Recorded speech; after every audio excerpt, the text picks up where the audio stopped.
What's up, guys? It's your boy Kenny D here, and today is part 3 of pizza crust. Now, I've already laid out a few things we're going to need for this video, guys, so I'm going to go ahead and show you what you need.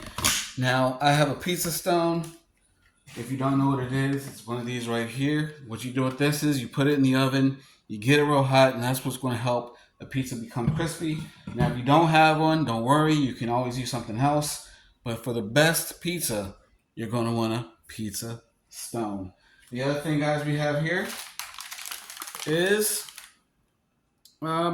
cornmeal. Now, what you're going to do with cornmeal is mix it in with a little bit of bread flour, and that's also going to give you that little rigid taste that you get from like pro shops and stuff like that. So if you ever had New York style pizza, that's exactly what we're shooting for here. So the first things you're going to want to do is go ahead and get that flour rolled out.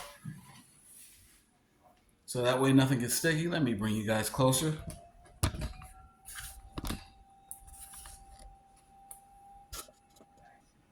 Alright, so like I was saying before, now what you want to do is put some flour on a surface. I don't know if you guys can see that. Hang on. That's a little better. Put some flour on the surface and some cornmeal.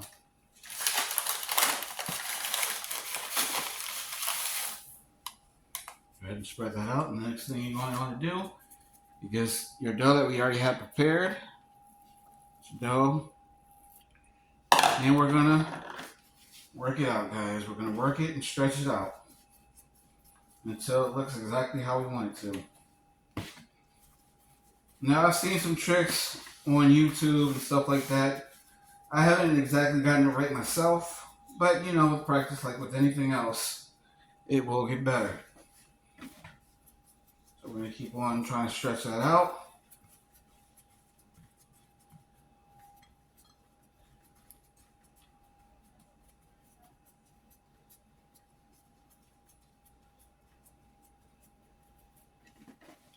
We're going to stretch that out until it's about the same size as our board we're going to use. Now, I did spray this down with some canola oil.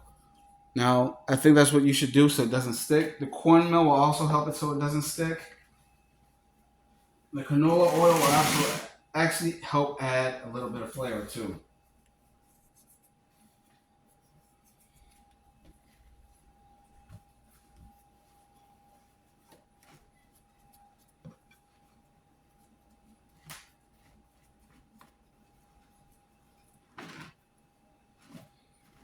Remember, we're going to stretch this out as much as possible to get it like that good thin New York style that you get pretty much from everywhere.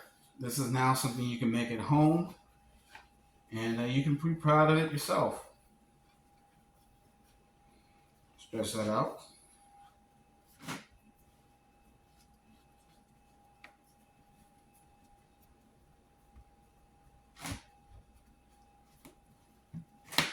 What we're going to do now is, what do you think, guys? What do you think we're going to do next?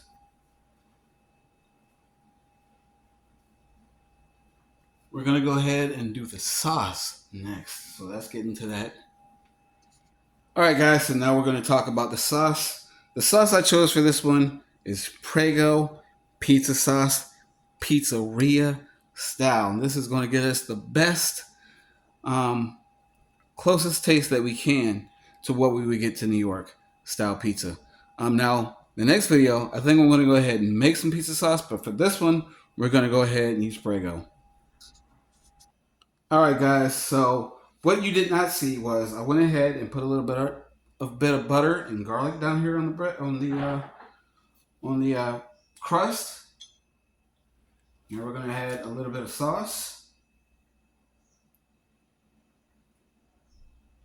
And last but not least, we are going to put the cheese in the pepperoni.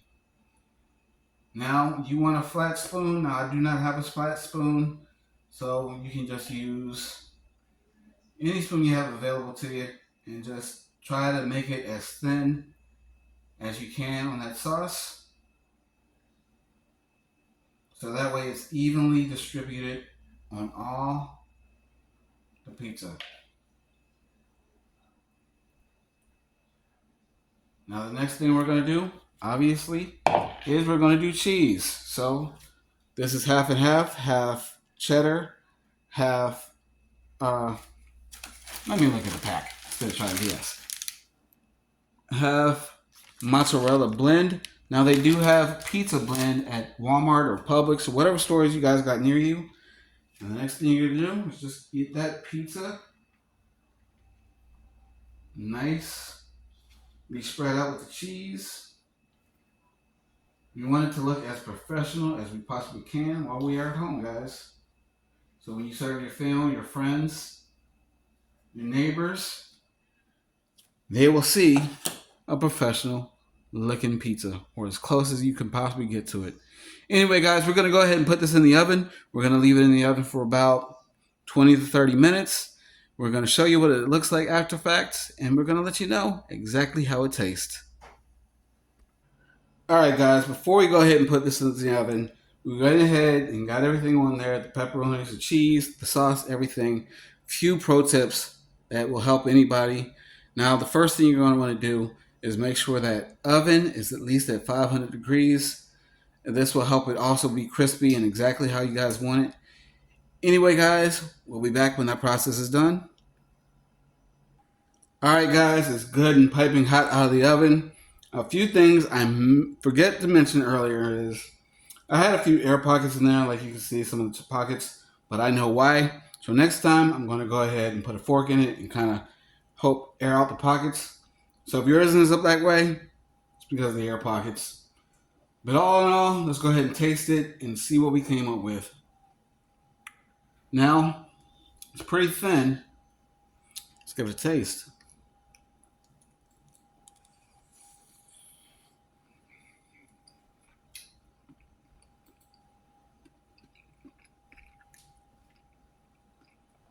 Oh, yeah, guys, that's pretty good. That is pretty good. And guess what? We did it all from scratch. So, guys, if you made your pizza from scratch, let me know how it tastes. Let me know what I should do next in the next video. And if you guys like these videos, please like and subscribe. We will see you on the next video. And as always, guys, deuces. Till the next one.